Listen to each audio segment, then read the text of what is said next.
अस्सलाम वालेकुम बेटा। हम लोग इलेक्ट्रोमैग्नेटिक इंडक्शन स्टार्ट करेंगे।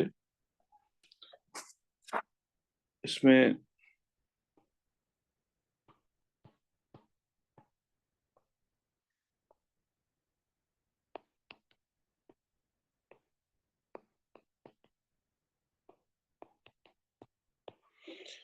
अगर हम इसको ओ लेवल्स में रिकॉल करें तो कुछ ऐसा काम था ओ लेवल्स में कि हम ये कहते थे कि हमारे पास ये एक सोलेनॉइड है, एक कॉइल है, यहाँ पर एक गैल्वानोमीटर कनेक्टेड है। Galvanometer is a device which is used to detect the presence and direction of current. When this magnet was stationary, galvanometer पे कोई डिफ्लेक्शन नहीं है। गैल्वानोमीटर कब डिफ्लेक्शन देगा? जब इसमें करंट फ्लो करेगा। लेकिन जैसे ही गैल्वानोमीटर को हमने टुवर्ड्स द सोलेनॉइड मूव किया तो ये गैल्वानोमीटर की जो निडल थी वो डिफ्लेक्शन शो कर रही थी। और बेटा जैसे ही हमने इस मैग्नेट को बैकवर्ड मूव किया तो डिफ्लेक्शन इन अपोजिट डायरेक्शन में थी। ये हमने ओ लेवल्स में इलेक्ट्रोमैग्नेटिक इंडक्शन में डिस्कस किया हुआ है। और हम ये कहते थे कि जैसे ही किसी कंडक्टर के लिए मैग्नेटिक फील्ड में चेंज आएगा उस कंडक्टर में ईएमएफ इंड्यूस होगी। दोबारा याद करें, ओ लेवल्स के लेवल पे हम बात करते थे तो हम कहते थे किसी भी कंडक्टर के लिए अगर मैग्नेटिक फील्ड में चेंज आएगा तो उसके लिए ईएमएफ इंड्यूस होगी। और इसी बात को अगर हम यहाँ पर सोचें तो हमने इसको इस तरह से याद किया था ओ लेवल्स में। The magnitude of the induced EMF in a circuit is directly proportional to the rate of change of magnetic field lines cutting it. ये ओ लेवल्स तक हम इस तरह की बात करते थे कि मैग्नेटिक फील्ड लाइंस जो कट कर रही हैं, जो चेंज आ रहा है, यानी मैं कहना ये चाह रहा हूँ, अगर आप इस डायग्राम 1 को देखें तो यहाँ पर मैग्नेटिक फील्ड लाइंस को अगर आप देखें तो यहाँ पर एक फील्ड लाइन इसको कट कर रही है। जैसे ही मैग्नेट इसके करीब जाता है तो टोटल 1 2 3 4 5, अब 5 फील्ड लाइंस इसको क्रॉस करती हुई जा रही है, कट करती हुई जा रही है। ये जो मैग्नेटिक फील्ड लाइंस का इसको कट करना था, इसकी वजह से इस कंडक्टर के अंदर ईएमएफ इंड्यूस हो रही है। अच्छा, अब क्योंकि हम लोग A2 में आ गए हैं तो अब हम थोड़ी सी टर्मिनोलॉजीज को चेंज करेंगे, थोड़े से हायर लेवल की टर्मिनोलॉजीज यूज करेंगे। तो इस चीज के लिए जो पहली टर्म हमें समझनी चाहिए वो है मैग्नेटिक फ्लक्स। अगर हम मैग्नेटिक फ्लक्स को सोचें, इससे पहले मैग्नेटिक फ्लक्स डेंसिटी, जिसको हम बी से डिनोट कर रहे थे, इसको डिफाइन किया था which is measured in Tesla. ठीक है, इसकी डेफिनेशन हम लिख चुके हैं, इसके बाद दोबारा काम करने की जरूरत नहीं हमें। तो अगर हम यहाँ पे मैग्नेटिक फ्लक्स को, सिंपल मैग्नेटिक फ्लक्स को सोचें तो बेटा इसका सिंबल आपके सिलेबस में होगा, दैट इज फाई। और इसका एस आई जो यूनिट है that is weber, W B, weber. तो मैग्नेटिक फ्लक्स की डेफिनेशन हम बाद में डिफाइन करते हैं, पहले एक सिचुएशन सोचते हैं कि मैग्नेटिक फ्लक्स का मतलब क्या है, इसमें हमने सोचना क्या है। तो अगर फर्ज करते हैं बेटा, ये जो सोलेनॉइड में अभी आपको दिखा रहा था उसका ये वाला एंड जो है, दिस एंड, ये वाला एंड, यूं समझ ले कि ये एक टर्न है और मैंने इसको कट कर लिया और ये इस तरह से वर्टिकल में आपको शो कर रहा हूँ। तो ये इस तरह की सिचुएशन के अंदर है आपके पास। तो अगर बेटा ये जो अभी आपके पास ये जो हमने एक टर्न बनाया है, इसको हम सोचें कि इसमें से अब आपने इमेजिन ये करना है कि कितनी field lines, how many field lines are crossing through this. ये इसमें से कितनी फील्ड लाइंस इसको क्रॉस करती हुई जा रही हैं, ये अब हमने यहाँ पे सोचना है। तो जब हम ये नंबर मेजर करते हैं कि number of field lines passing through, ठीक है, area which is kept perpendicular to field, ठीक है। तो जैसे ये फील्ड, ये फील्ड लाइंस हैं, ये मैग्नेटिक फील्ड लाइंस हैं।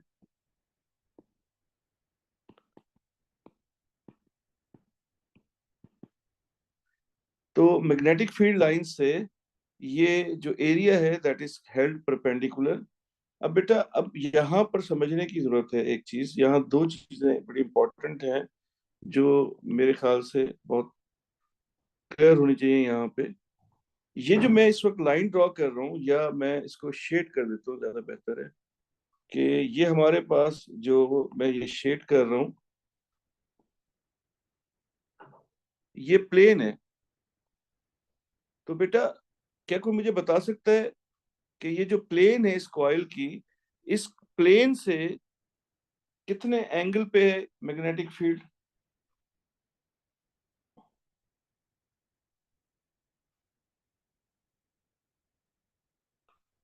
तो कोई मुझे बता सकता है बेटा, मैग्नेटिक फील्ड कितने एंगल पे है?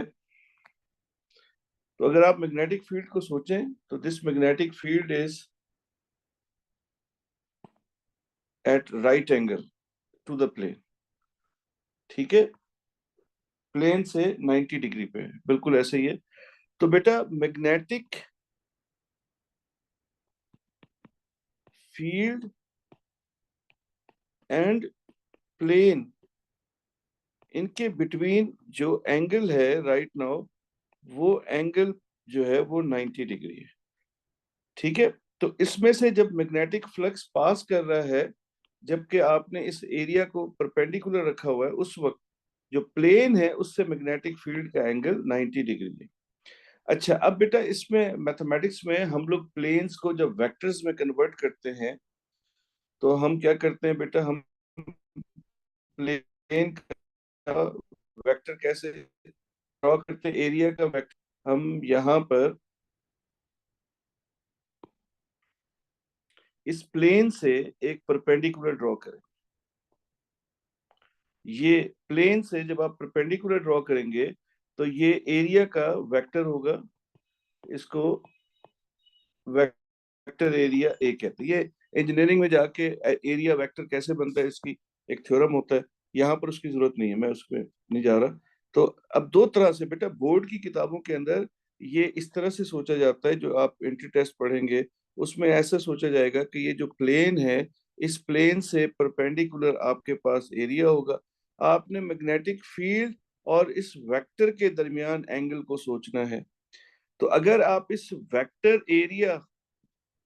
एरिया और मैग्नेटिक फ्लक्स डेंसिटी या मैग्नेटिक फील्ड, इसके दरमियान एंगल सोचेंगे तो ये 0 डिग्री का एंगल है, दोनों पैरेलल हैं। ये वो कंफ्यूजिंग पार्ट है जो ए लेवल्स के बच्चों फील करते हैं जब वो एमडी कैट या बोर्ड की किताब को पढ़ रहे होते हैं। तो वहां पर वेक्टर एरिया के रेफरेंस से ये एंगल मेजर किया जाता है, जबकि हम लोग ए लेवल्स में यहाँ पर प्लेन के साथ ये एंगल मेजर कर रहे होंगे। तो जो प्लेन है उससे मैग्नेटिक फील्ड का एंगल हम सोचेंगे। ठीक है, तो आई होप इसमें कोई प्रॉब्लम नहीं होगा।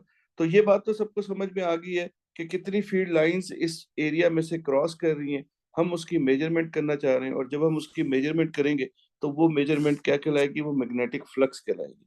लेकिन ये कैम्ब्रिज में एक्सेप्टेबल डेफिनेशन नहीं है। ये किस तरह से डिफाइन करना है आपने, ये मैंने यहाँ पर इसको डिफाइन किया हुआ है। तो मैग्नेटिक फ्लक्स को जब आपने यहाँ पे डिफाइन करना है, तो this is the magnetic flux definition कि the product of magnetic flux density B and the area A of the coil through which the field is passing। ठीक है, एरिया ए जिसमें से फील्ड पास करके जा रही है, यहां पर देखें, the product of the product of magnetic field and the area, ये जो एरिया है जिसमें से ये फील्ड पास कर रही है, इन दोनों का जो प्रोडक्ट है वो आपके पास मैग्नेटिक फ्लक्स बनता है, provided that the area is perpendicular to the field. ये जरूर लिखना है बेटा, ये एंगल इसका जरूर मेंशन करना है, प्रोवाइडेड, ये अंडरलाइन कर देता हूं मैं, that the area is held perpendicular to the field. अब बेटा यहां से जो इसकी डेफिनेशन, जो डिफाइनिंग इक्वेशन बनती है, वो इक्वेशन बेटा ये बनती है। हम लोग ए लेवल्स में इसको ऐसे सोचेंगे, phi is equal to B A sine theta. ठीक है, तो ये B A sine theta, sorry sine phi है, नॉट थीटा। तो phi is the angle between plane and the magnetic field. और इसके अलावा दूसरा तरीकाकार क्या था बेटा, दूसरा तरीकाकार ये था कि अगर मैं इसी, चलो मैं इसी डेरिवेशन को दोबारा से आपको करके दिखा देता हूँ यहाँ पे।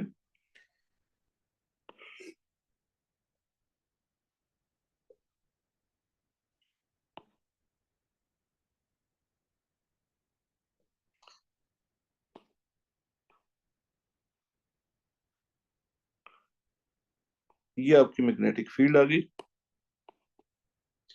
ये आपके पास प्लेन आ गई इसकी, एंड दिस इज एंगल, ये इसका एंगल आ गया प्लेन से, जिसको मैं फाई से डिनोट कर रहा हूं। तो अगर आप इस से परपेंडिकुलर, क्योंकि हमने कहा है कि एरिया जो है और मैग्नेटिक फील्ड दोनों परपेंडिकुलर होंगे, तो अगर आप इसको बी को रिजॉल्व करेंगे तो बी का जो कंपोनेंट बनेगा परपेंडिकुलर टू द प्लेन, ये बनेगा बी साइन फाई, और अलोंग द प्लेन ये एंगल बन रहा है, that is B cos phi. तो हमने जो अपनी डेफिनेशन है उसमें क्या कहा था, area is kept perpendicular to magnetic field, यानी मैग्नेटिक फील्ड और एरिया जो प्लेन है एरिया की, उसके दरमियान 90 डिग्री का एंगल है। तो यहां से हमारी इक्वेशन फ्लक्स की बनती है बी साइन फाई इंटू ए, तो जिसको आप लिखते हैं बी ए साइन फाई। तो बेटा अब ये परपेंडिकुलर आपने रखा, तो अब आपके पास फ्लक्स मैक्सिमम हो गया, तो ये बन गया बी ए। ठीक है, तो ये आपके पास यहाँ पर इक्वेशन आ गई। और अगर बेटा अगर आपने ए वेक्टर एरिया, ये वेक्टर एरिया है बेटा, this is the vector area, अगर इसके रेफरेंस से सोचना है तो एरिया और बी के दरमियान, चलो ये बी, अब मैं नई डायग्राम बनाता हूँ।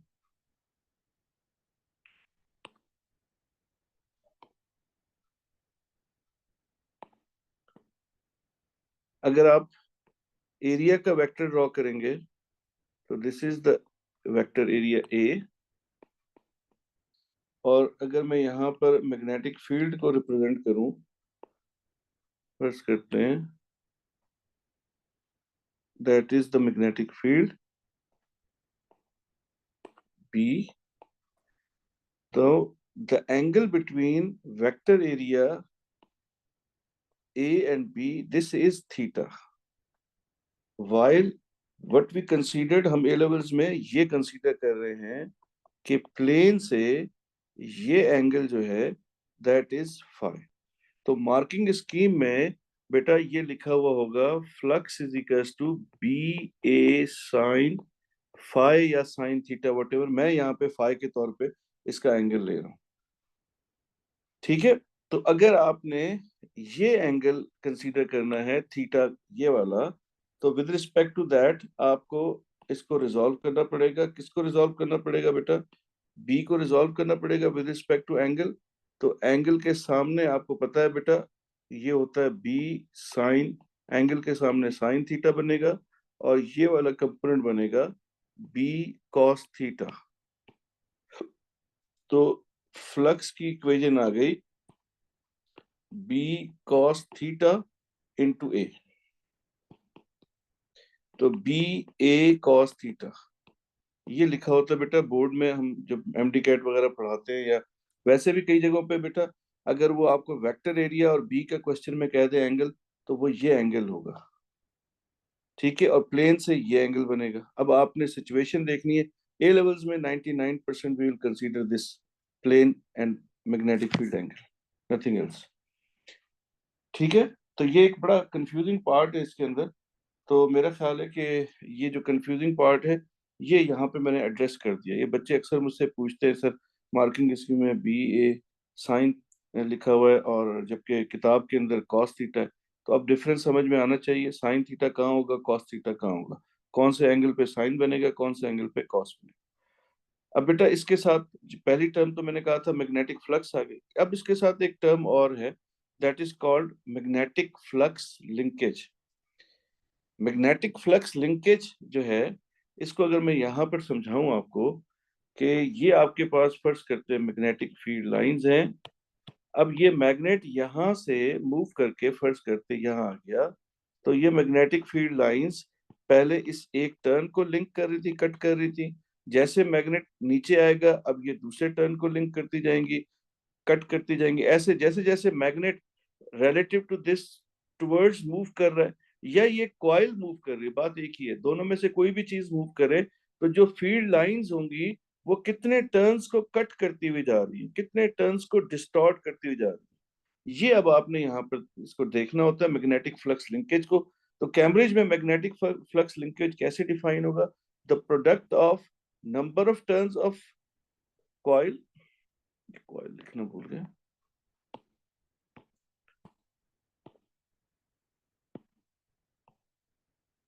and magnetic flux passing through area, keeping area perpendicular to the field. तो एरिया इज ऑलवेज हेल्ड, जब भी सोचना है एरिया को आपने परपेंडिकुलर रखना है टू द फील्ड। तो मेरे ख्याल से फ्लक्स लिंकेज के लिए आपको ये समझ में आ गई है। तो अब बेटा ये आपके पास मैग्नेटिक फ्लक्स लिंकेज आ गई। तो फाई अभी आपको मैंने बताया, फाई किसके इक्वल होता है? मैक्सिमम फाई बी ए के इक्वल होता है। तो अब इक्वेशन क्या बन जाती है? एन बी ए, ये वो है ना नेशनल बास्केटबॉल एसोसिएशन अमेरिकन वाली, ये वो बन जाता है फ्लक्स लिंकेज। आपकी इक्वेशन क्या बन जाएगी? एन बी ए। तो फ्लक्स लिंकेज का वर्ड बार बार यूज होगा इसमें, जहां पर भी डेफिनेशंस आएंगी वहां फ्लक्स लिंकेज का वर्ड होगा। फ्लक्स लिंकेज का वर्ड का मतलब यही होगा कि कितने टर्न्स के साथ मैग्नेटिक फील्ड लाइंस लिंक कर रही हैं। जैसे जैसे मैग्नेट टुवर्ड्स मूव करेगा तो नंबर ऑफ टर्न्स जिनके साथ ये लिंक करती जा रही है वो बढ़ता जाएगा, उससे आपके पास ईएमएफ इंड्यूस भी बढ़ती जाएगी।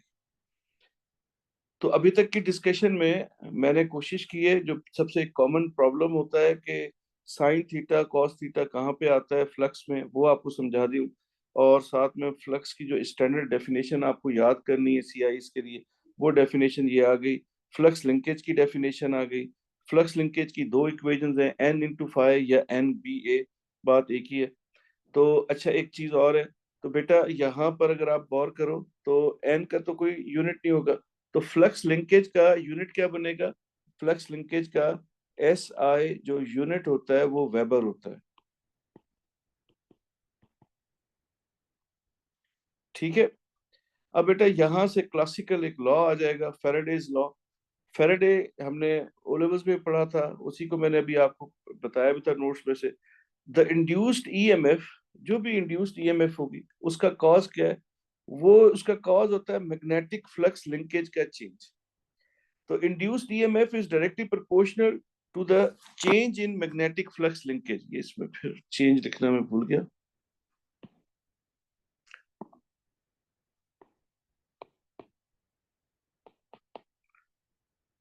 ठीक है। तो the induced EMF is directly proportional to the change in magnetic flux linkage. ये बेटा फेराडेज लॉ की डेफिनेशन याद कर लें। अब बेटा magnetic flux, change in magnetic flux linkage, तो बेटा ये आपके पास अगर यहाँ देखें तो ये एन जो है फ्लक्स लिंकेज की इक्वेशन थी एन इंटू फाइव। अब चेंज किस में आ रहा है? फ्लक्स में आ रहा है, तो ये N into d phi upon d t, ये रेट ऑफ चेंज बन गया फ्लक्स का। ठीक है, फ्लक्स का बल्कि फ्लक्स लिंकेज का रेट ऑफ चेंज बन गया। ठीक है बेटा, d phi upon d t, या अगर आप इसको यूं सोचना चाहें तो यूं भी सोच सकते हैं, delta five upon delta T. अब बेटा डी फाइव का मतलब final flux minus initial flux upon time, ये इक्वेशन होगी, बहुत ज्यादा यूज हो रही होगी। और फ्लक्स की अगर इसकी एप्लीकेशन में इस डायग्राम पे समझाऊं तो यहाँ देखो, इस मैग्नेटिक फील्ड को इस कॉइल पे देखो, या मतलब यहाँ पर इस इंस्टेंस पे इसके ऊपर मैग्नेटिक फील्ड 200 मिली टेस्ला इसको क्रॉस कर रही है, और लेटर ऑन आफ्टर 0.2 सेकेंड्स यहाँ से 70 मिली टेस्ला इस कॉइल में से पास कर रही है। ठीक है, कोई मैग्नेट है उसकी मूवमेंट हो रही है मैग्नेटिक फील्ड की, तो इनिशियली 200 मिली टेस्ला इसमें से पास कर रहा था, और लेटर ऑन इसमें से 70 मिली टेस्ला जो है वो पास कर रहा है। तो ये हमारे पास जो है, अगर आप इसको गौर करें तो आपको ये नजर आएगा कि there is change in magnetic field. अच्छा, यहाँ पर नंबर ऑफ टर्न्स आपको 500 बता दिए, एरिया आपको 8 सेंटीमीटर स्क्वायर बता दिया है। फॉर्मूला आपके पास है final flux minus initial flux upon T. यहाँ पर जो फ्लक्स होगा वो इनिशियल फ्लक्स होगा फाई आई, और यहाँ पर जो फ्लक्स होगा वो फाइनल फ्लक्स होगा फाई एफ। ठीक है। अब बेटा फ्लक्स का फॉर्मूला क्या था? फ्लक्स इज बी इंटू ए। तो एरिया जो है वो परपेंडिकुलर है, इसलिए एंगल मैंने यहाँ पे लिखा ही नहीं, साइन आपके पास 1 है। तो फाइनल मैग्नेटिक फील्ड या फाइनल फ्लक्स है, तो चेंज किसका आ रहा है? मैग्नेटिक फील्ड का चेंज आ रहा है। तो फाइनल मैग्नेटिक फील्ड इस इंस्टेंस पे जो मैग्नेटिक फील्ड है into area of coil into इस इंस्टेंस पे जो मैग्नेटिक फील्ड है this magnetic field into area upon time. अब बेटा इसमें एन और बी, एन और ए ये कॉमन आ गए, तो चेंज किस में आ रहा है? मैग्नेटिक फील्ड में आ रहा है। तो ये हम ओ लेवल्स में कहते थे ना, मैग्नेटिक फील्ड के चेंज की वजह से ईएमएफ इंड्यूस हो रही है। तो ये इस तरह से होता है मैथमेटिकली, यहाँ पे हमने प्रूव किया है मैग्नेटिक फील्ड का चेंज बेसिकली ईएमएफ को कॉज कर रहा है। यहाँ पर number of turns, area, time ये सब कांस्टेंट है, मैग्नेटिक फील्ड का चेंज यहाँ पर ईएमएफ को इंड्यूस कर रहा है। ठीक है। अब बेटा अब जब हम कैलकुलेशन करेंगे तो यहाँ पर नंबर ऑफ टर्न्स हमारे पास क्वेश्चन के अंदर 500 है, हमने ये 500 रखा। एरिया हमारे पास 8 सेंटीमीटर स्क्वायर है, तो बेटा ये हमारे पास 8 सेंटीमीटर स्क्वायर है। तो ये 8 आ गया, सेंटी के लिए 10 पावर -2 आ गया। यूनिट पे कितनी पावर है? स्क्वायर है। जो पावर बेटा यूनिट पे होती है वही पावर आपके पास जो प्रीफिक्स है उसके ऊपर भी वही पावर होती है। यानी ये सेंटी पे भी स्क्वायर है, मीटर पे भी स्क्वायर है, इसलिए ये सेंटी पे मैंने स्क्वायर लगाया और ये वाला मीटर स्क्वायर आ गया। तो ये बन गया 8 × 10⁻⁻⁴ मीटर स्क्वायर। तो यहाँ पर एरिया मैंने रखा है 8 × 10⁻⁻⁴ मीटर स्क्वायर। अब बेटा यहाँ पर फाइनल मैग्नेटिक फील्ड है 70 मिली टेस्ला। तो ये यहाँ पर आपके पास, अच्छा अब ये मेरे ख्याल से बैकवर्ड जा रहा है, शुरू में ये है बाद में ये है, मैंने इसको गलत इंटरप्रेट कर दिया। बहरहाल दोनों को माइनस कर दें, चेंज लाना है, अगर नेगेटिव भी आएगा तो उसका कोई वो नहीं है, ईएमएफ स्केलर है। तो ये जो है इसको आपने माइनस कर दिया मैग्नेटिक फील्ड का डिफरेंस, और ये 10⁻³ आया मिली के लिए। तो इसको सॉल्व किया तो 0.26 वोल्ट इस मैग्नेटिक फील्ड के चेंज होने से वोल्ट मीटर की जो रीडिंग में चेंज आएगा वो 0.26 वोल्ट का होगा। यानी अगर इस इंस्टेंस पे फर्ज करते हैं कि ये डिक्रीज कर रही है, यहाँ पे B1 है और ये पीछे जा रही है, तो यहाँ पर रीडिंग अगर 0 है तो ये जैसे ही यहाँ पहुंचेगा तो डिफ्लेक्शन 0.26 वोल्ट की होगी। तो कोई प्रॉब्लम भाई इसमें, कोई किसी के जहन में इस सवाल में, इस सिचुएशन में कोई क्वेश्चन है तो प्लीज मुझे बताइए आप लोग।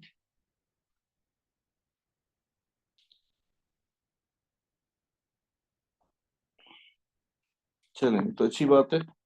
तो अब हमारे पास ये अंडरस्टैंडिंग डेवलप हो गई है, उसके बाद हम सेकंड इस फेज की तरफ आ जाते हैं।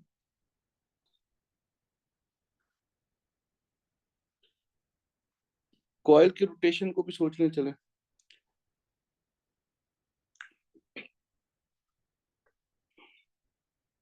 ये कॉइल की सिचुएशन 1 है, ये यहाँ से फ्लिप करके यूं परपेंडिकुलर होगी सीधी, और फिर यहाँ से ये फॉल करके यहाँ।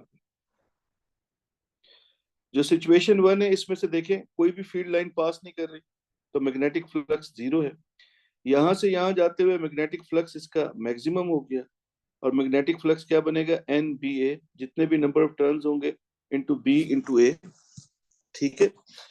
तो बेटा ये 1 से 2 में मैग्नेटिक फ्लक्स का चेंज सोचे, तो फाइनल फ्लक्स माइनस इनिशियल यानी flux linkage, final flux linkage minus initial, तो NBA is your final and initial is 0, तो NBA/T आ गया। अब यहां से ये फर्दर फॉल कर रहा है, तो ये आपके पास इनिशियली बेटा कितना है? NBA है, और फॉल करके जैसे ये हॉरिजॉन्टल होगा तो 0 हो जाएगा। तो बेटा ये इनिशियल है, ये फाइनल है। अब इसका चेंज अगर आप फाइंड करें फ्लक्स का तो वो -NBA है। तो बेटा ये जो टोटल रोटेशन आई इसने कंप्लीट एक फ्लिप किया, यानी यहाँ से यहाँ तक 90 डिग्री, और फिर यहाँ से यहाँ तक फर्दर 90, यानी 1 to 3 में कितने एंगल का चेंज आया? 180 का। तो इस 180 के चेंज में फ्लक्स का कितना चेंज आ रहा है? 2NBA के इक्वल आ रहा है। ठीक है, दिस, ठीक है बेटा, और यहाँ पर चेंज आपके पास दिस था, ये वाला NBA।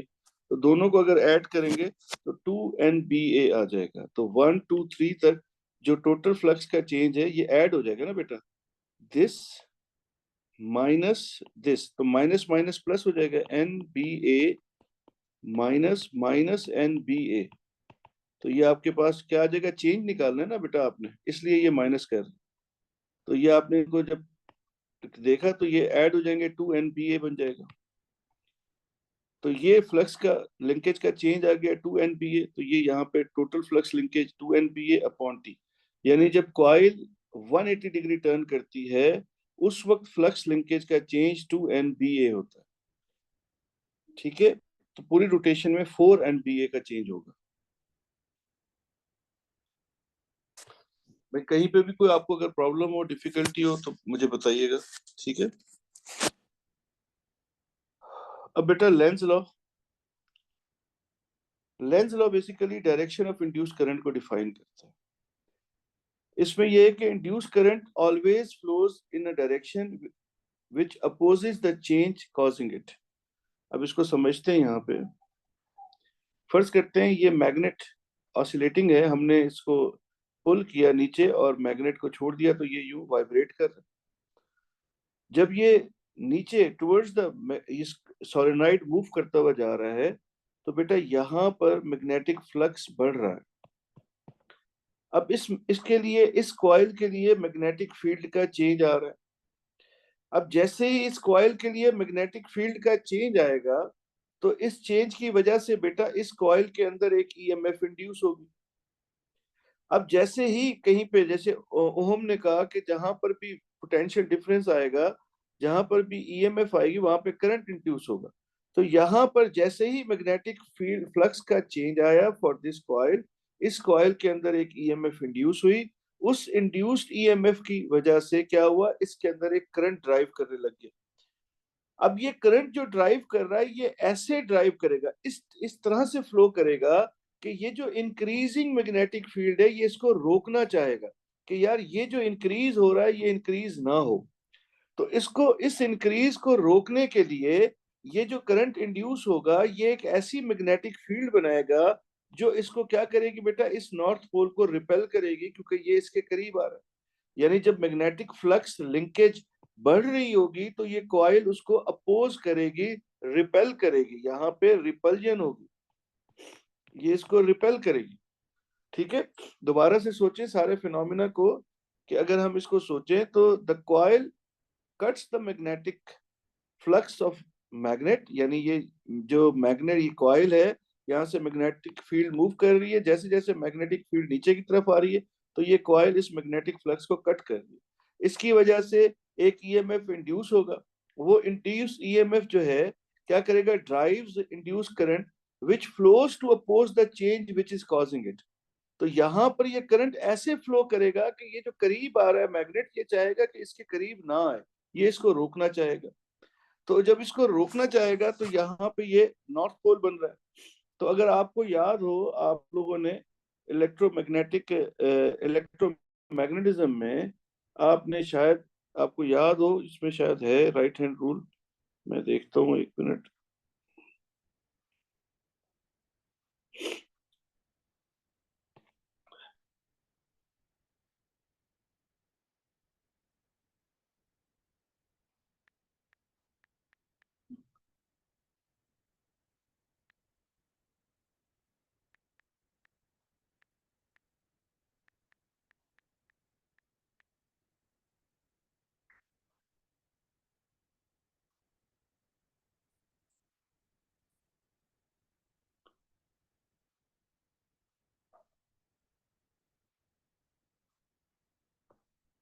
ये ओरेगल्स के बेटा नोट्स थे, शायद आपको याद हो, हमने पढ़ते हुए इसको यूज किया था।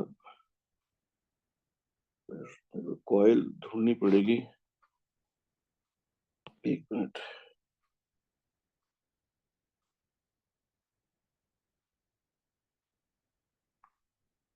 पता नहीं बेटा, चले बहरहाल राइट हैंड सोलेनॉइड रूल था, उसमें आप लोग जो है सोलेनॉइड को राइट हैंड में ग्रिप करते हैं और you place your curl of finger in the direction of current, तो आपके पास जो है मैग्नेटिक फील्ड जो है वो आती है।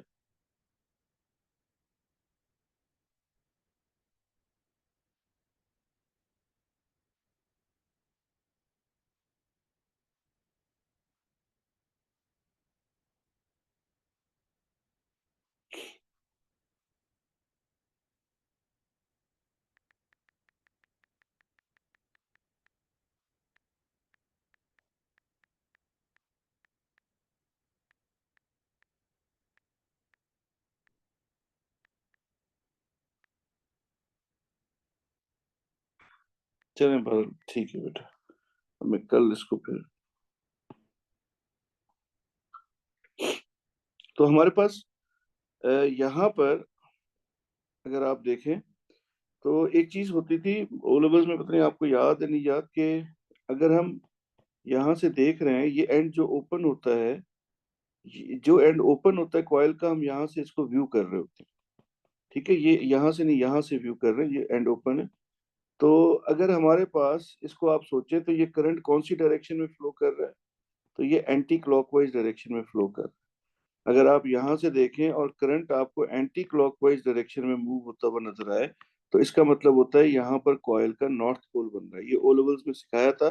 दूसरा एक ये था कि आपकी कर्ल ऑफ फिंगर इस तरह से जाएंगे, जिस डायरेक्शन में आपका थंब जाएगा वो नॉर्थ पोल होगा। मैं आपको कल की क्लास में दिखा दूंगा डायग्राम, इस वक्त मुझे मिल नहीं रही है। तो बहरहाल अगर आपको ये बात समझ में आ रही है ठीक है, अदरवाइज इसको फिलहाल तो ये तो चले भी डिस्कस कर लेते हैं, कल दोबारा देख लेंगे। तो ये जैसे ही मैग्नेट इसके करीब जा रहा है, तो बेटा इसके लिए ये जो कॉइल है, ये इस मैग्नेट की मैग्नेटिक फ्लक्स को कट कर रही है। इसकी वजह से इस कॉइल के अंदर एक ईएमएफ इंड्यूस हो रही है। वो इंड्यूस्ड ईएमएफ इसके अंदर एक करंट को ड्राइव कर रही है। वो करंट इस तरह से फ्लो करेगा कि यहाँ पर जो मैग्नेटिक फील्ड का चेंज आ रहा है वो इसको रोक सके। तो यहाँ पर मैग्नेटिक फील्ड इंक्रीज हो रही है, तो ये इसको रोकने के लिए क्या करेगा, रिपेल करेगा। बिल्कुल ऐसे ही अगर ये वापस जा रही है, अगर ये मैग्नेट अपवर्ड जा रहा है, तो अब मैग्नेटिक फील्ड डिक्रीज कर रही है। तो बेटा इसके लिए बिल्कुल वही सेम एक्सप्लेनेशन है। There is a change, this जो मैग्नेटिक फ्लक्स है जिसको ये कट कर रहा है, दैट इज डिक्रीजिंग। इस डिक्रीज यानी चेंज आ रहा है मैग्नेटिक फ्लक्स के अंदर। वो जो मैग्नेटिक फ्लक्स का चेंज है वो इस कॉइल के अंदर करंट इंड्यूस करेगा। वो जो करंट जो होगा वो इस तरह से ड्राइव करेगा कि यहाँ पर जो चेंज आ रहा है वो उसको अपोज कर सके। तो यहाँ पर मैग्नेटिक फील्ड कम हो रही है, ये देखें पीछे जा रहा है, रिड्यूस हो रही है। तो अब ये इसको अट्रैक्ट करेगा, यहाँ पर अनलाइक पोल्स बनेंगे। तो ये दो लॉज है बेटा इसके इलेक्ट्रोमैग्नेटिक इंडक्शन के। एक लॉ जो है आपका फैराडेज लॉ है, जिसके मुताबिक जो ईएमएफ इंड्यूस होती है that is directly proportional to the rate of change of magnetic flux linkage. और जो आपके पास लेंज लॉ है जो कि डायरेक्शन बताता है, और ये law of conservation of energy भी है, इस पे मैं कल बात करूंगा। तो ये अभी सिर्फ डायरेक्शन को सोच रहे हैं कि ये लेंस लॉ जो है इसकी वर्डिंग कैसे यूज की जाती है, इसको इसका मकसद क्या है। तो ये हमेशा इंड्यूस करंट की डायरेक्शन बताता है कि जो करंट इंड्यूस होगा वो हमेशा उस कॉज को अपोज करेगा जिसकी वजह से वो इंड्यूस हुआ। जैसे यहाँ पर ये मैग्नेट डाउनवर्ड आ रहा है, ये तो ये कॉइल इस मैग्नेटिक फ्लक्स को कट कर रही है। इस मैग्नेटिक फ्लक्स के कट करने की वजह से कॉइल में ईएमएफ इंड्यूस हो रहा है। ये इंड्यूस्ड ईएमएफ इसके अंदर एक करंट ड्राइव करेगा। ये करंट इस तरह से फ्लो करेगा कि ये एक मैग्नेटिक फील्ड बनाए, ऐसी मैग्नेटिक फील्ड बनाए कि ये यहाँ से जो मैग्नेटिक फील्ड का चेंज है, यहाँ से ये मैग्नेटिक फील्ड उसको क्या कर सके, रोक सके, उस चेंज को उसको अपोज कर सके। और ऐसे ही अगर ये मैग्नेट अपवर्ड जा रहा होगा, तो यहाँ पर ऐसी मैग्नेटिक फील्ड बनेगी कि ये इसको क्या करेगा, अट्रैक्ट करेगा, ये इसको रोकेगा कि ये इससे दूर ना जाए। तो जब भी चेंज आएगा तो वो चेंज एक ईएमएफ इंड्यूस करेगा, वो इंड्यूस्ड ईएमएफ एक करंट ड्राइव करेगा, और वो करंट ऐसे फ्लो करेगा कि वो उस चेंज को अपोज कर रहा होगा। ये लेंस लॉ है। तो अगर किसी को इन दो लॉज के अंदर कोई प्रॉब्लम है, कोई बात है, तो प्लीज मुझे बताइए, अदरवाइज फिर इसको मैं यहीं पे एंड कर रहा हूँ क्लास को। तो अगर कोई प्रॉब्लम है भाई, क्वेश्चन है तो बता दें, कल फिर मैं इसके सवाल सॉल्व करूंगा, क्योंकि इसके अंदर बस यही काम है, अब इसके ग्राफ बनाने और पास पेपर के सवाल हैं। तो कल के दिन में मैं इसके पास पेपर के क्वेश्चंस और ग्राफ्स पे बात करूंगा। बस इसमें यही समझाना था मुझे। बाकी जनरेटर और उसको फिर मैं कल देखता हूँ। ट्रांसफार्मर पढ़ने की जरूरत नहीं है। ठीक है, तो अब कल मुलाकात होगी इंशाल्लाह बेटा। अल्लाह हाफिज।